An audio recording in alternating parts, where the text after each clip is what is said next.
요한일서 5장 13절, 14절, 15절 세 절 말씀을 보겠습니다. 같이 읽겠습니다. 내가 하나님의 아들의 이름을 믿는 너희에게 이것을 쓴 것은 너희로 하여금 너희에게 영생이 있음을 알게 하려 함이라. 그를 향하여 우리의 가진 바 담대한 것이 이것이니 그의 뜻대로 무엇을 구하면 들으심이라. 구하는 바를 들으시는 줄을 안즉 우리가 그에게 구한 그것을 얻은 줄을 또한 아느니라. 아멘. 기도하겠습니다. 하나님 감사합니다. 오늘도 하나님 앞에 나와 머리를 조아리고 하나님의 말씀을 청종하기를 원합니다. 시대를 뛰어넘어 변치 않는 하나님의 말씀을 통하여 여전히 우리에게 말씀하고 계시는 하나님. 시대는 바뀌었고 세상의 풍조는 달라졌고 사람들의 의식도 많이 바뀌어졌지만 변치 않는 것은 하나님이 우리에게 주신 말씀의 그 원리와 그것을 통하여 우리에게 원하고 계시는 하나님의 뜻은 영원 불변하고 모든 시대의 하나님의 백성들을 향하신 하나님의 뜻임을 의심치 않고 믿습니다. 오늘도 사도 요한을 통하여 초대교회 성도들에게 주셨던 그 말씀을 또 함께 우리가 이 시대에 이 말씀을 대하며 하나님께서 우리에게 무엇을 원하시는지를 함께 생각하고 피차에 우리가 은혜를 받기를 소원합니다. 성령께서 이 시간에도 하나님의 말씀을 우리에게 열어주시고 깨닫게 하시고 이 말씀이 오늘의 우리의 삶의 거울이 되게 하셔서 나를 비추어 보며 말씀이 원하는 삶을 향하여 더 노력하고 또 하나님의 은혜를 구하며 진력하는 다짐을 갖는 귀한 시간이 되도록 하나님 도와주시옵소서. 이 시간에도 우리 모두에게 하나님의 분명하신 뜻을 깨닫게 하여 주시기를 간절히 바라오며 예수님 이름으로 기도합니다. 아멘. 그의 뜻대로 무엇을 구하면, 이런 제목으로 요한일서 강의를 이어가겠습니다. 요한일서가 기록될 당시에 초대교회는 안팎으로 어려움에 직면해 있었습니다. 지난번에도 설명을 드린 바대로 외부적으로는 기독교에 대한 박해와 핍박이 있었고 또 내부적으로는 영지주의 이단과 더불어서 교회 안에 분리주의자들이 창궐하고 있었던 그런 상황이었습니다. 이런 것을 보면 편안한 상황에서 복음이 강력하게 전파되고 참된 믿음이 평화로움 가운데서 더욱 깊어졌던 시기는 교회사 속에 존재하지 않는다라는 사실을 알 수 있습니다. 가장 치열한 환경에서 가장 열렬한 신앙은 꽃이 피워졌던 것이고 가장 이단들이 강력하게 일어날 때 가장 왕성하게 복음은 선포되었고 또 진리를 수호하기 위한 교리는 더 정교하게 발달했던 것을 역사는 우리에게 보여줍니다. 사도가 요한일서를 통해서 강력하게 구원 얻는 믿음에 대해서 그리고 예수 그리스도에 대해서 그리고 성도 상호 간의 교제에 있어서 진정한 사랑의 실천, 그것이 무엇에 근거해야 되고 어떠해야 되는지에 관해서 사도가 이토록 열변을 토하는 것은 바로 이 같은 이유 때문입니다. 그러하기에 요한일서의 별명은 기독교 교리서라는 별명이 붙어 있는 거죠. 가장 강력한 이단이 일어나서 주후 50년경 교회를 뿌리채 흔들고 있었을 때, 분리주의자들이 일어나서 교회를 난장판으로 만들고 있었을 그때 사도가 어떤 이야기를 했느냐, 성도들에게, 초대교회 성도들에게 어떤 주제에 관련된 말씀을 강력하게 외쳤느냐, 이것을 우리가 정확하게 이해해야 되는 이유는 지금도 그 시대와 별반 다르지 않는 그런 어려움에 우리가 직면해 있고 안팎으로 교회가 그런 어려움 가운데 직면해 있고 역시 마찬가지로 신앙의 혼란에 빠져들고 있는 그런 시기이기 때문에 우리가 그때도 그렇고 지금도 그렇고 우리에게 주시는 하나님의 말씀으로 우리가 이 말씀을 받아야 되는 것입니다. 청교도들은 참된 구원과 바른 성도의 믿음을 설명함에 있어서 이 요한일서의 말씀을 아주 깊이 다루어서 논증을 했던 그런 청교도들의 글들을 많이 보게 됩니다. 그러니까 안팎으로 힘든 시기에서 성경은 성경은 신자에게 긍정의 힘을 믿고 고난을 이겨내라. 다 잘 될 것이다. 걱정하지 마라. 하나님은 복 주시기를 원한다. 자, 이런 말씀 따위로 성도에게 용기를 주고 있지 않습니다. 그보다 오히려 지극히 원론적인 말씀을 가지고 가장 어려움 가운데 처해 있는 성도들에게 말씀하고 있었다는 거예요. 예수 그리스도가 누구이냐? 아니, 지금 우리가 힘들어 죽겠는데 그런 얘기 하지 마시고 좀 위로를 해달란 말입니다. 위로를. 네? 그렇게 얘기할 법하잖아요. 그런데 그런 지경에 있는 초대교회 성도들에게 예수 그리스도가 누구냐? 예수 그리스도를 구주로 믿는 참된 믿음은 무엇이냐? 진정한 성도에 있어서의 사랑의 실천이 왜 얼마나 중요한 것인지를 사도는 계속해서 강력하게 이 부분을 설명해 나갑니다. 어렵고 힘들수록에 고난이 있고 박해가 있고 혼란이 있을수록에 다른 걸 얘기하는 게 아니에요. 교회는 성도들에게 다른 걸 이야기하는 것이 아니라 복음의 원론, 신앙의 핵심, 참된 신앙에 있어서 우리가 굳게 붙들어야 될 가치가 무엇이냐, 이것을 강조하면서 정면으로 그 어려움을 돌파해 나아가도록 그렇게 하나님께서 사도 요한을 통해서 초대교회 성도들에게도 말씀하셨고 오늘을 살아가는 우리에게도 동일하게 말씀하고 계시는 겁니다. 다른 것으로 어떻게 어려움을 인본주의적인 어떤 방법으로 다른 성경이 아닌 사람의 말로 값싼 위로를 구하고 그런 것으로 용기를 얻어가지고 어떤 위기를 헤쳐나가려고 하지 말고 더 말씀 속으로 복음 속으로 들어가서 원론에 집중하라는 거예요. 근본적인 문제 안에서 답을 찾으라는 이야기죠. 그러니까 언제나 시대를 초월해서 하나님의 말씀이 참된 복음이 우리에게 모든 어려움을 이기게 하고 타개하게 하는 능력이 된다라는 사실을 잊어서는 안 된다는 것입니다. 다른 어설픈 인간적인 위로, 인본주의적인 해법 그런 거 가지고 어려움을 이길 수 없다는 거죠. 그것은 신앙이 아니라는 것입니다. 세상 사람들이 세상 사람들이 어려움에 닥쳤을 때 즐겨하는 그런 말들을 교회가 하면 되겠어요? 긍정의 힘을 믿어라. 그게 복음이에요. 긍정적인 마인드를 가져라. 그래서 어떤 잘 될 거라는 셀프 컨트롤 이런 거 가지고 어려움을 극복해 나가는 게 그게 신앙이냔 말이죠. 그건 믿음이 아닌 거예요. 그건 신자가 고난을 이기는 해법과는 거리가 먼 논리들인 거죠. 복음이 능력을 잃어버릴 때 교회 안에서는 이러한 단순한 세속적인 원리와 이론들이 판을 치게 되는 것입니다. 그것이 복음인 양 성도들에게 들려지고 성도들은 그것이 복음인 양 진짜 하나님의 위로인 양 그런 말들을 듣고 아멘을 하면서 그런 말에 힘을 얻으려고 하는 이런 어처구니 없는 일, 영향가 없는 일들이 일어나는 거죠. 사도는 이제 이 본서를 쓰게 된 궁극의 이유를 밝힙니다. 13절을 보십시오. 내가 하나님의 아들의 이름을 믿는 여러분에게 이것들을 써보내는 것은 여러분이 영원한 생명을 지니고 있다는 것을 알게 하려는 것입니다. 이렇게 기록하고 있습니다. 자, 사도의 어법을 잘 보세요. 우리가 알고 있다.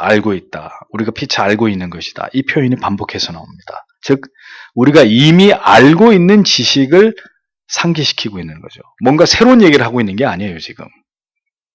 어떤 새로운 해법을 이야기하려고 하는 게 아니라 그대들과 내가 이미 알고 있는 그 어떤 것, 그 지식을 상기시킵니다. 신자들이 예수 그리스도에 대한 분명한 믿음을 토대로 이제 자신이 믿는 바를 확신하면서 살아가야 될 중요성에 대해서 사도는 지금 강조하고 있었던 것을 볼 수 있죠. 자주 말씀드리지만 우리가 무엇을 믿고 있는지를 알고 믿어야 된다 하는 거죠. 우리의 믿음의 내용이 무엇이냐. 믿음은 어디에서 출발하죠? 지식에서 출발합니다. 성령이 임하시면 무지했던 영혼의 진리의 빛이 비추어지고 우리의 지성이 깨어나면서 하나님의 진리에 대해서 반응을 보이게 됩니다. 진리의 깨달음이 우리에게 임하게 되고 참된 지식은 이렇게 우리의 영혼 가운데서 참된 믿음을 불러일으킵니다. 여기서 중요한 사실은 이제 진리의 깨달음을 얻어서 신자가 된 자들은 그 진리에 대해서 깨달은 진리에 대해서 진지한 삶의 반응을 보여야 한다는 점이에요. 거룩한 삶으로의 부르심에 대한 자발적 순종이 나타날 때 이제 깨달음은 더 깊은 믿음으로 자라가게 되는 것이고 그 믿음은 순종하는 그리스도인의 삶을 통해서 더 분명한 확신으로 한 영혼 가운데 자리를 잡게 되는 것입니다. 우리가 불신자일 때, 하나님을 알지 못할 때 하나님의 은혜의 자리로 불러내시는 것은 강권적인 것입니다. 우리의 의지에 의한 것이 아니라 그분의 주권적인 섭리에 의해서 우리가 그렇게 진리 앞으로 붙들려 왔단 말이에요. 그래서 회심을 했어요. 진리의 눈이 열렸어요. 그 다음에 우리가 마음을 다해서 그 진리에 대해서 마음을 쏟아서 그 도에 복종하고 더 심오한 깨달음을 따라서 경건에 이르기를 진력해야 되는 문제는 하나님이 그것까지 알아서 다 해주시는 게 아니라 그것은 이제 우리의 몫인 거예요. 그 하나님의 은혜 앞에서 그 진지하게 복음의 은혜를 깨닫는 사람의 삶의 도리로서의 진지하게 하나님의 진리의 깨달음을 추구해 가려고 하는 삶이 그 삶의 열매로 나타나야 되는 거죠. 그것은 이제 개별적인 성화의 분량에 따라서 각각 다르게 나타나겠죠. 획일적으로 똑같이 이렇게 열심을 내는 게 아니라 어떤 사람은 탁월한 열심을 내고 어떤 사람은 구원을 받긴 했지만 이 열심을 내는 데 있어서 약간 주춤하고 그래서 작은 믿음의 분량이 있는 사람이 있고 큰 믿음의 분량이 있는 사람 다양한 스펙트럼으로 나타나는 거죠. 그래서 작은 믿음이라는 건 뭐겠어요? 지식과 깨달음을 얻었지만 정돈되지 않은 삶과 정해지지 않은 뜻을 정하지 않은 그런 마음으로 인해서 자꾸 흔들리는 거예요. 때때로 두 마음을 품는 것이고 넘어지고 다시 의심하고 두려워하고 염려하는 것입니다. 그 회심한 사람은 아니네. 아니, 회심해도 철로역정에 나오잖아요. 작은 믿음이 있단 말이에요. 작은 믿음. 진리의 빛을 통해서 어둠이 물러갔으면 이제 그 빛을 향해서 더 열심히 나아가야 되는 게 신자의 몫인데 그렇게 하지 못하고 있는 이런 상태. 더 열렬하게 진리를 깨닫고 그 깨닫는 진리를 삶에 적용하면서 작은 믿음에서 이렇게 더 나아가서 이제 작은 믿음이 큰 믿음으로 확신의 단계로 그 확신을 가지고 결국은 주님을 섬기는 자리로까지 나아가야 되는데 그렇게 진력해야 되는데 거기서 이제 더 이상의 발전이 일어나지 않고 지루하게 그 단계에서 머물러 있는 이런 이제 신앙이 있을 수 있는 것이라는 겁니다. 많은 그리스도인들이 모두 지식이 없어서 지지부진한 삶을 살아가는 게 아니에요. 물론 바른 지식이 없는 신자도 적지 않고 그래서 그것이 신앙의 어떤 큰 발목을 잡는 문제가 되기도 하지만 바른 지식을 듣고 있는 신자들 가운데서도 갈피를 잡지 못하고 있는 신앙이 우왕좌왕하고 있는 이런 사람들이 있습니다. 이유가 뭐겠습니까? 믿음이 더 깊은 확신으로 체험적인 신앙으로 발전해 나가지 못하기 때문입니다. 죄악에서 건지우신 하나님의 절대적인 구원의 은총을 입었으면 이제 그 이상의 은혜를 향해서 나아가야 되는데 장성한 분량의 이리까지 나아가야 되는데 저절로 되는 문제가 아니란 말이에요. 부단히 자기를 말씀 앞에 쳐서 복종시키고 진리의 깨달음 앞에서 경건에 이르기를 진력해야 되는 노력이 수반되는 문제라는 거죠. 사도 요한은 그런 차원에서 이미 예수 그리스도의 이름을 알고 있고 믿고 있는 신자들에게 말하는 것입니다. 이 글을 쓰는 이유는 지금 성도들이 당면한 어떤 상황과 이 환경을 고려해서 볼 때 그들이 지금 가장 견고하게 붙잡아야 되는 것은 교회 안팎에서 벌어지고 있는 모든 일들에 휘둘리지 말고 흔들리지 말고 이미 그대들에게 영생이 있다는 사실, 그것을 잊지 말고 그것을 상기시키기 위해서 내가 지금 이 글을 쓰고 있는 것이다. 이렇게 사도가 얘기하고 있는 것입니다. 그러니까 언제나 성도의 가장 궁극의 위안은 우리의 궁극의 어떤 위로는 우리가 이 세상에서 신자로 사는 동안에 출세를 하게 될 것이다. 성공을 하게 될 것이다. 부자가 되게 될 것이다. 이런 말이 아니라는 겁니다. 예수 그리스도를 구주로 믿어서 하나님의 자녀가 된 자에게는 영생이 우리를 기다리고 있다. 이 말씀이 모든 시대에 믿음이 적든 크든 뭐 어찌 됐든 간에 모든 시대의 모든 그리스도인들에게 궁극의 위로와 용기가 되는 말씀이라는 거예요. 뭐가? 영생이 있다 너희에게는. 이 땅에서의 삶이 전부가 아니다. 이보다 더 우리를 감격해 하는 말은 없는 거예요. 예수 그리스도를 구주를 믿어서 하나님의 자녀가 된 자에게는 영생이 우리를 기다리고 있다. 아주 궁극의 위로가 되고 용기가 되는 말씀이에요. 그러므로 만약 신자라고 하는 자에게 이 소망이 없다. 내가 교회를 20년, 30년, 40년을 다녔는데도 나에게 영생에 대한 소망은 가물가물한, 때때로 반신반의하게 되는 그런 주제다. 그러면 그 사람은 존재의 의미와 목적이 아직도 불투명한 사람인 거예요. 엄밀하게 말하면 성도가 아니라는 뜻이죠. 성경의 요약, 요한복음 3장 16절, 하나님의 세상을 이처럼 사랑하사 독생자를 주셨으니 이는 저를 믿는 자마다 멸망치 않고 어떻게 해요? 영생을 얻게 하려 하심이니라. 성경은 주구장창 영생을 얘기하고 있는 거예요. 이 땅에서의 삶을 얘기하려고 하는 게 아니라 영원한 세상이 있다. 너희는 그 나라를 상속받게 될 것이다. 그 나라가 너희의 기업이다. 성경 전체가 그 얘기를 하고 있는 것입니다.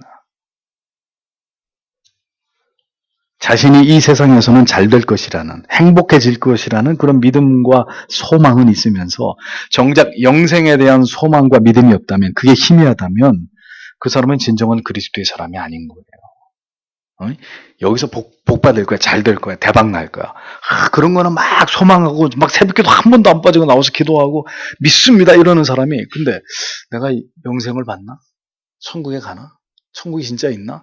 그렇다 그러면 그 신앙은 말짱 도루묵이는 거예요.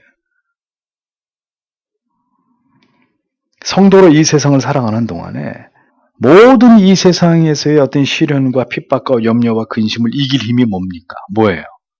뭐겠어요? 오직 영생에 대한 소망뿐이에요. 요 고생 끝에 낙이 온다고 요것만 딱 넘어가면 하나님이 복 주실 거야. 잘 될 거야. 이제 잘 풀릴 거야. 물론 뭐 그런 마음을 갖는 게 그게 그럼 죄냐? 죄는 아니지만 그거보다 더 위의 거, 더 위의 것을 소망하고 바라보고 그것을 추구하는, 그게 진짜란 말이에요. 진정한 보화를 본 사람이라는 거죠.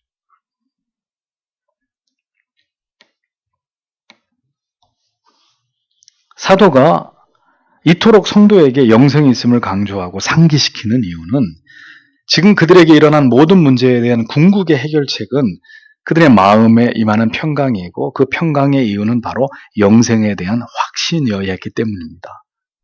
지금 초대교회 성도들에게 위로가 필요했다면 사도가 어떤 말로 위로를 했어야 될까요? 그런데 그 모든 위로의 핵심이 뭐냐? 영생이 있다. 너희에게 영생이 있음을 알게 하려고 한다. 이게 무슨 뚱딴지 같은 얘기냔 말이죠. 이 시대로 얘기하면 뭔가 실제적인 솔루션을 주십시오. 우리가 원하는 대답은 그런 게 아니라 어떻게 하면 이 어려움에서 넘어가고 잘 되고, 복을 받고, 아니 그걸 얘기해 달란 말입니다. 이 시대에 가짜 그리스도인들은 그럴 거예요. 우리를 좀 위로해 달라고, 제발 좀 잘 될 거라고. 그런 것들을 추구하겠죠. 근데 사도는 그런 얘기를 해주고 있지 않는단 말이에요. 너희에게 영생이 있음을 깨닫게 하기 위함이다. 성경을 잘 이해해야 되는 거죠. 왜 그 초대교회 주후 50년경에 몰아닥친 이 안팎의 위기 앞에서 성도들이 간절히 뭔가 사도를 통해서 용기를 얻고 힘을 얻기를 바랬는데, 사도의 논리는 우리가 생각하는 그런 어떤 위로가 아니라 영생이 있다. 영생이 있음을 너희가 알고 있지 않느냐. 왜 이런 주제여야만 했느냐 하는 겁니다. 요한복음에서도 주님께서 바로 이 진리를 줄곧 강조하셨죠. 영생을 주시기 위해서 주님께서 이 세상에 오셨다. 이 얘기를 계속 하고 있습니다.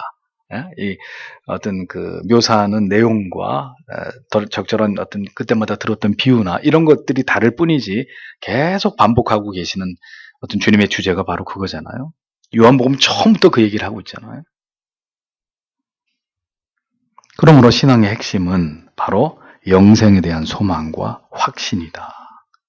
모든 이 땅에서 주를 경외하는 성도들이 잊어서는 안 되는 것입니다. 잠시 잠깐 지나가는 인생일 뿐이라는 거예요. 이 세상에서는 진정한 사랑도 없고 진정한 행복도 없고 진정한 기쁨도 존재하지 않는다. 예수 밖에서는 그런 거 없다는 거예요. 오직 하나님께만 영원한 소망과 기쁨과 희락이 있음을 성도들은 깨달아야 된다는 사실을 성경은 계속해서 우리에게 이 진리를 흘려보내고 있습니다. 그렇게 되어지도록 하나님께서는 이 세상을 사랑하는 성도를 나그네와 같이 대우하시는 거예요. 우리를 나그네처럼 대우한다고요. 영원히 이곳에서 살 사람들이 아니라 잠시 머물렀다가 본향을 향해서 떠나가야 될 그런 자들로 그렇게 우리를 훈련시키고 우리의 마음을 이 세상이 아닌 영원한 삶에다 고정하도록 그렇게 우리의 인생을 이렇게 섭리해 가시는 하나님이십니다. 그래서 여러분들이 제가 택자라면 우리는 절대로 이 세상에서 두 발 뻗고 편안하게 살려고 하는 날들은 포기해야 돼요. 하나님이 우리를 그렇게 내버려 두지 않아요. 왜? 그러면 죄 지으니까. 영생은 가물가물 천국에 대한 소망은 점점점 사라지니까 그냥 모든 게 형통하고 잘되고 대박나고 하는 것마다 막 복을 받고 절대로 우리를 그렇게 그런 인생으로 이끌어 가시지 않는다고요. 하나님. 매 순간 진지하게, 매 순간 부르짖게, 매 순간 하나님 앞에서 뜨겁게 긴장하고 정신을 차리고 세속에 물들지 않게 주님을 바라보고 말씀에 천착하면서 그렇게 십자가의 뒤를 따라오게 우리 인생을 그렇게 이끌어 가시는 하나님이십니다.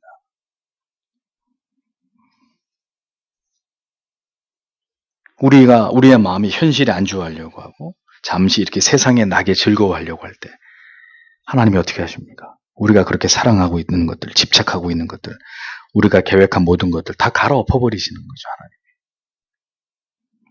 다 수포로 돌아가게 만들어요. 생각지 못한 일이 벌어져가지고 우리 마음속에 들어와 있었던 세상에 대한 미련, 욕망, 탐욕 그냥 깡그리 다 하나님이 제거해 버리시는 거예요. 그런 일들을 사랑하는 성도의 영혼 안에서 하나님이 하시는. 불신자들은 상관없어요. 저 사람들은 그렇게 하나님이 그렇게 절대로 하실 이유가 없어요. 그냥 저렇게 죄 짓고 살다가 죽는 건데 우리는 하나님의 사랑하는 자녀이기 때문에 매를 때리는 거죠. 정신 차려요 지금. 그러고 살 때야. 네가 마음을 거기다 둬야 될 때야 지금. 부모가 자식한테 그렇게 하듯이 하나님이 그렇게 우리의 인생 속에 관여하시고 개입하시고 간섭하시는 거예요. 그때 깨달아야 되는데 이제 이거 못 깨달으면 이제 상태가 심각해지는 거죠. 상황이 더 악화되는 거예요.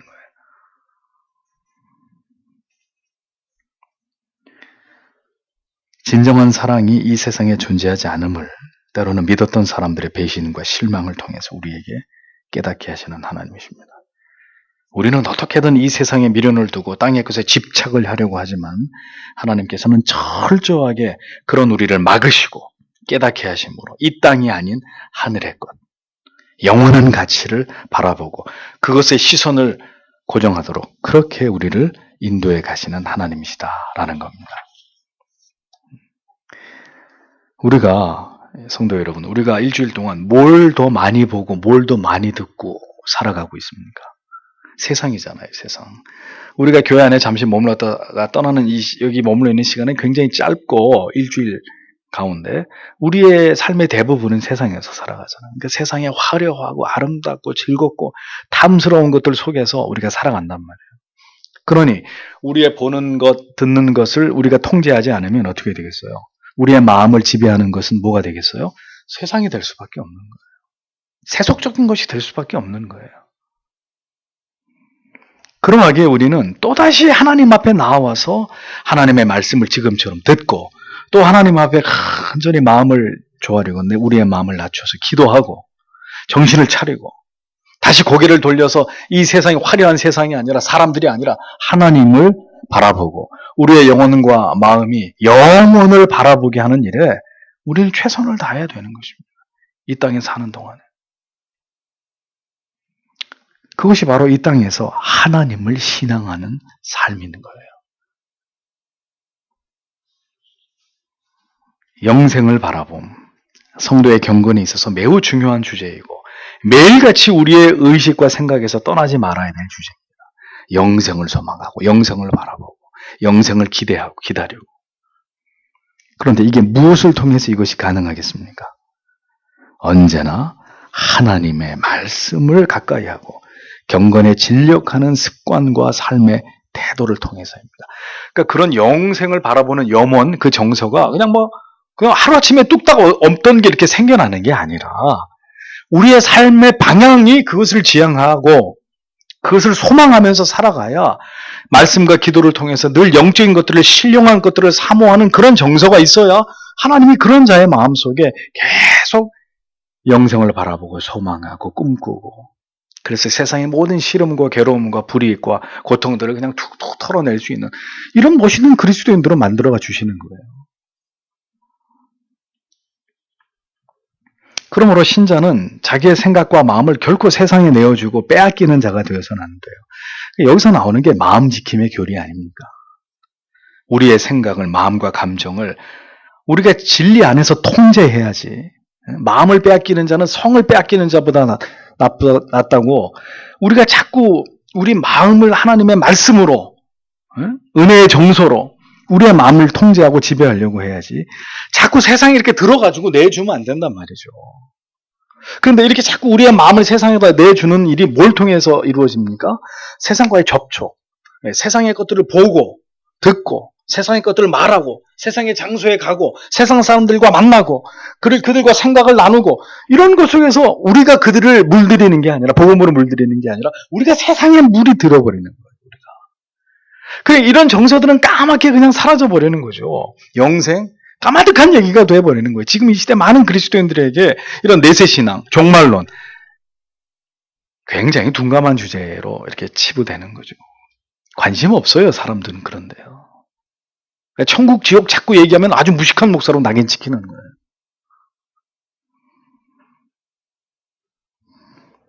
사도는 아무리 핍박과 박해 가운데 있고 교회는 이단과 분열주의자들에 의해서 혼란스러울지라도 그러한 모든 어려움에 굴하지 말고 우리가 누구인지를 잊지 말고 견고한 믿음과 영생의 확신으로 참된 신자의 길을 걸어가라. 초대교회 성도들에게 촉구하고 있는 것입니다. 그렇게 영생에 대한 소망과 천국을 의식하는 마음이 우리 안에 채워질 때 우리의 신앙에서 가장 이제 힘을 받게 되는 부분이 있는데 그게 뭐예요? 우리의 기도예요, 기도. 영생을 소망하면서 천국을 고대하는 신자에게 숨길 수 없는 간절함이 표현되고 드러나게 되는데 그게 바로 성도의 기도를 통해서 표현되는 것입니다. 14절을 보면 우리가 그분 앞에서 가지고 있는 확신이 이것입니다. 곧 우리가 그분의 뜻대로 무엇이든지 구하면 그분께서 들어주신다는 것입니다. 보세요. 영생에 대한 소망이 간절하고 뚜렷해질 때 어떤 정서가 동반이 돼요? 기도. 간절하고 뜨겁고 열렬한 기도의 정신이 우리 안에 불어넣어지는 것입니다. 사도는 영생에 대한 소망을 더 공고히 할 것을 요청하면서 그렇게 영생을 확신한다면 우리에게 주신 담대한 특권이 있다는 것을 기억해야 될 것인데 그것이 바로 우리가 그렇게 영생의 소망과 확신을 가지고 이 세상을 살아가는 가운데 우리에게 얻게 되는 기도의 분명한 응답이다. 이걸 밝히고 있는 거예요. 많은 신자들이 오늘도 진지한 기도 없이 하루를 보냅니다. 여러분들이 새끼 밥을 드시는 시간보다도 집에서 TV를 보시는 시간보다도 현저히 부족한 시간만을 기도하고 있죠. 아니, 아예 기도를 안 하는 경우도 많죠. 거의 이 시대의 신자들은 기도 없는 하루를 보내는데 익숙해져 있습니다. 해도 겨우 밥 먹을 때 기도하는 3번의 기도, 그 정도. 뜨겁고 간절한 기도의 제목 없이 살아갑니다. 이유는 믿음이 깊지 않기 때문이고 그 믿음의 동기가 올바르지 않기 때문입니다. 뜨겁지 않은 신앙에서 열렬한 기도가 나올 수 없죠. 확신과 소망으로 가득한 마음이 아닌 데서 인내하면서 부르짖는 간절한 기도가 발생할 수 없는 것입니다. 우리가 하나님 안에 있을 때 우리가 누리는 가장 큰 특권은 하나님의 기뻐하시는 뜻을 쫓아서 하나님께 간구를 드릴 때 그 기도에 대해서 하나님의 응답하심을 경험하게 되는 것이다. 사도가 정확하게 얘기를 합니다. 우리가 이 말씀을 주의해서 보아야 될 부분이 어디겠습니까? 우리는 무엇을 구하면 이 부분을 항상 중요하게 얘기하고 싶어요. 근데 사실은 그 부분이 아니에요. 어디예요? 그의 뜻대로. 무엇이든지 구하면이 중요한 게 아니라 그의 뜻대로. 중요한 부분은 여기에요. 기도는 우리의 뜻을 하나님께 관철시키는 것이 결코 아니죠. 하나님의 뜻을 우리의 기도 가운데 담는 것입니다. 얼마나 많은 기도들이 하나님을 향한 일방적 떼쓰기로 일관하고 있는지 모릅니다. 하나님을 향한 팔비틀기로. 우리의 뜻대로가 아니라 분명히 성경이 얘기합니다. 그의 뜻대로, 하나님의 뜻대로.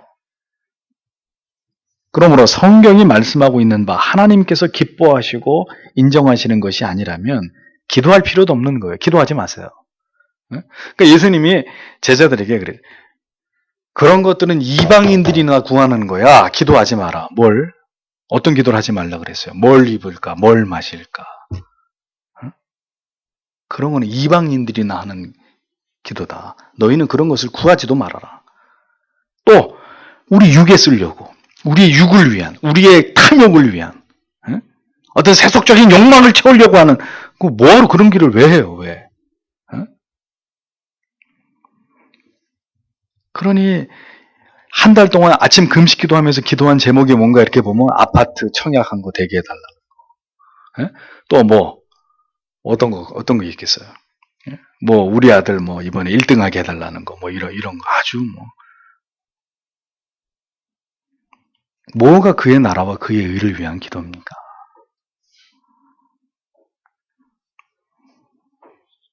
우리 뜻대로가 아니에요. 그의 뜻대로. 그러니까 기도할 때 물어봐야 돼요. 지금 내가 기도하는 이것이 나에게 필요하고 내가 원하는 것인지, 하나님과 하나님의 뜻과 하나님의 나라에 합당하는 것인지, 하나님의 의를 위한 기도인지, 성경이 말씀하고 있는 바 하나님이 기뻐하고 인정하는 것인지 아닌지 따져봐야 되는 거죠. 하나님은 응답하지 않아요. 그런 기도에. 성경에 위배되는 거 구하면서 뭘 바라는 거예요? 예수 안 믿는 사람하고 결혼하기, 그런 기도 하지 말라고요. 그러니까 그런 기도를 왜 합니까? 예수 안 믿는데, 지금은 이 여자가 예수를 안 믿는데 나하고 결혼해서 예수 잘 믿게 해달라고, 믿게 해줄 줄 믿습니다 그러고 결혼하는 거예요? 그게 믿음이에요? 그런 기도 하지 말라고요. 하나님의 뜻이 위배되는 기도를 왜 해요? 그런 기도 하나님 안 들어준단 말이에요. 불순종하면서 뭘 기도하는 거예요? 뭘 들어달라고 하는 거예요?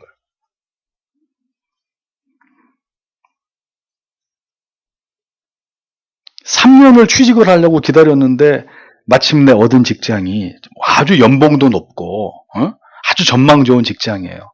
근데 주일날 수시로 나가서 출근해야 돼요. 주님, 그래도 3년 만에 주신 직업이니 주님 이 직장 열심히 다니면서 주일을 못 지키더라도 신앙생활 잘, 믿음 잘 지키게 주시옵소서. 그런 기도는 응답해 주실 것 같아요, 하나님은. 그의 뜻대로 구해야 될 거 아닙니까? 그의 뜻대로. 그런데 그의 뜻대로 구하지 않았는데도, 엉터리로 기도했는데도 응답이 돼요. 또 황당한 거는 응답이 된단 말이에요. 그건 뭘 의미할까요? 재앙이에요. 하나님이 허용하는 거예요. 요나 보고 니느웨로 가라. 니느웨에 가서 그 악한 성읍에 가서 내 말씀을 외치라 그랬는데, 요나가 항구로 가니까 어디로 가는 배가 있어요? 니느웨로 가는 배는 없어요. 다시스로 가는, 때마침, 성경에 마침 다시스로 가는 배가 있더라. 이렇게 되어 있잖아. 그럼 어떻게 생각했겠어요? 안 그래도 가기 싫은데, 이거 봐라. 하나님이 말씀은 니느웨로 가라고 했지만 역시 내 마음을 잘 아죠. 다시스로 가라나 보다. 자의적으로 해석하고 기도의 응답이라고 생각하고 할렐루야 그러면서 배 타고 갔겠죠. 그런 경우가 얼마나 많냔 말이에요. 우리 삶 속에서. 모든 기도의 응답이 하나님께로부터 오는 거라고 착각하지 마세요. 마귀가 역사하는 걸 수도 있고 하나님 뜻하고 무관하게 내가 밀어붙이는 걸 수도 있는 거죠. 왜 그런 생각을 못합니까? 그렇게 어리석게 그런 생각을 못하냐고. 열심히 기도만 하면 하나님이 다 들어주십니까? 참 무지하고 몽매한 기도 내용이 얼마나 많습니까? 왜 이런 일들이 벌어집니까? 하나님을 아는 지식 없이 알미니안적인 신앙으로 행위 가지고 노력하면 된다. 지성님은 감천이다. 안 되면 될 때까지, 교회 기도 구호가 뭔지 아세요? 안 되면 될 때까지, 안 주시면 주실 때까지. 이게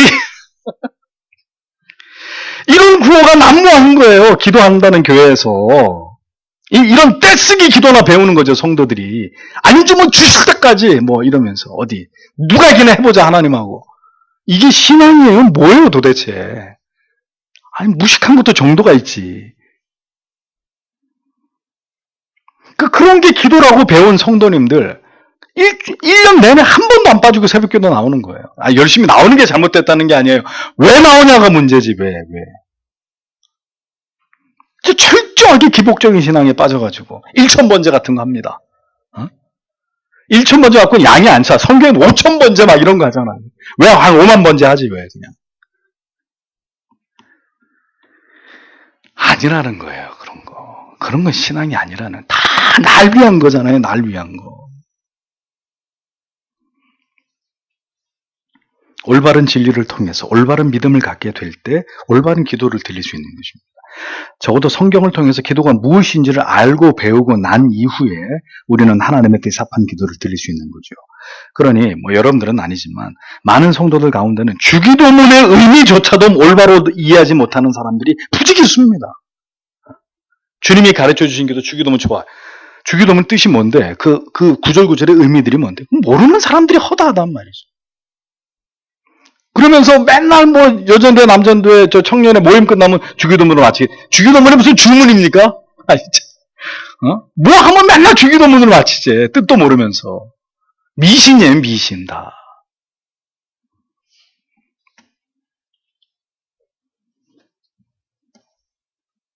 사도는 영생을 확신하면서 그리고 참된 사랑으로 지체들을 사랑함으로 예수 그리스도께서 우리 안에 함께 하심을 믿음으로 어떠한 고난 가운데서도 하나님 앞에서 믿음을 지켜서 바른 신앙의 길을 가고자 할 때 아무리 환난이나 핍박이 있고 이단과 분리주의자들이 교회를 어지럽게 하더라도 우리는 하나님의 뜻을 구하는 간절한 기도를 통해서 그리고 그 기도에 응답하시는 하나님의 은혜를 통해서 이 모든 것들을 이길 수 있고 지나갈 수 있는 것이다. 그 얘기하고 있는 거예요.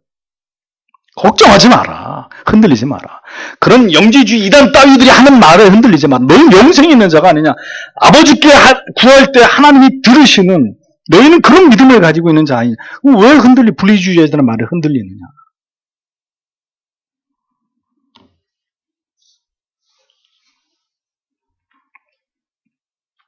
하나님의 뜻대로 기도해야 되는 거죠. 우리 자신을 위해서, 가족을 위해서, 남편과 아내를 위해서, 자녀와 우리 부모를 위해서 하나님의 뜻대로 간구해야 되는 것입니다. 신자의 유일한 위로는 이 기도를 통해서 그 응답하심을 통해서 드러나는 하나님의 선하심이에요. 그분이 내 기도를 들으신다. 나 같은 이 미물의 기도를 아버지께서 들으시고 응답해 주신다. 그거예요. 그게 신자의 이 세상을 사는 동안의 진정한 위로죠. 그 하나님의 선하심을 맛볼 때 또 얘기해요. 자식이 부모한테 이거 사주세요, 사주세요. 그래서 이렇게 사주는 경우가 있죠. 아유, 그래, 알아서 사줄게 하고 이렇게 사주는 경우가 있지만, 어떨 때는 꼭 나한테 이게 필요했는데, 한 번도 사달라고 말을 못했어요. 차마 부모님한테. 학교 갔다 왔는데, 내 책상 위에 올라와 있는 거예요. 이야, 이건 내가 그렇게 갖고 싶어 하던 건데, 이거 내가 필요한 걸 어떻게 알고 아버지가 이걸 사주셨지? 그럴 때 자녀의 마음속에 드는 게 뭐라고요? 정말 거기서 이제 감동을 받는 거잖아요. 감동을. 내가 막 사달래 그래서 사주시는 것도 고맙지만 정말 너무너무 필요한 건데 어머니가 아버지가 내 마음을 어떻게 알고 그걸 나에게 사주셨을 때 그냥 이렇게 감사합니다 그게 아니라 뭔가 뭉클한 게 있는 거잖아요. 자식의 마음속에. 그러니까 아버지가 최고, 어머니가 그런 차원을 넘어서서 나를 아는 아버지, 나를 늘 무뚝뚝하고 별로 나한테 말도 안 하는 그런 아버지인데 그거 하나를 통해서 뭘 보여주는 거야? 나를 사랑하시는구나. 아버지가 참 선한 분이다 나에게. 그렇게 안 봤는데 정말 너무너무 멋있는 우리 어머니다. 뭘 통해서 우리가 하나님의 선하심을 맛봅니까? 하나님 앞에 기도하는데 그 기도를 통해서 구한 것 그 이상으로 하나님이 우리에게 주시는 이런 선한 하나님의 체험을 통해서 우리는 크게 고무되는 거예요. 우리 신앙이 크게 힘을 받고 이거 줘서 감사합니다가 아니라 우리 아버지가 이런 분이구나. 우리 하나님이 이런 분이구나. 그대로 그 하나님에 대한 경외감이 우리 마음에서 이렇게 복받쳐 오르는 거죠. 그 하나님의 사랑에 대해서 그 선하심, 인자하심, 그 하나님의 자비하심, 그 자식의 필요를 아시는 하나님의 그 마음이 그대로 이렇게 오는 거예요, 우리 마음속에. 그럼 어떻게 돼요? 모든 우리의 마음의 고통과 괴로움과 이 세상에서의 서러움과 싹 물러가는 거죠. 그 평강이 회복되는 거 아니에요. 왜 기도할 수 있는데, 하나님의 뜻대로 간구할 특권이 있는데, 하나님 앞에 담대하게 나아갈 수 있는 자격이 있는데 왜 기도하지 않습니까? 기도 없는 그리스도인, 기도 없는 교회, 영적으로 죽어 있는 거 보여주는 거예요. 다 100마디 말, 피곤해서 바빠, 다 핑계예요, 다 핑계. 영적으로 그 사람 죽어있고 잠들어 있다는 걸 보여주는 거잖아요. 그리고 하나님하고 지금 멀어지고 있다는 것을 증명하고 있는 거예요.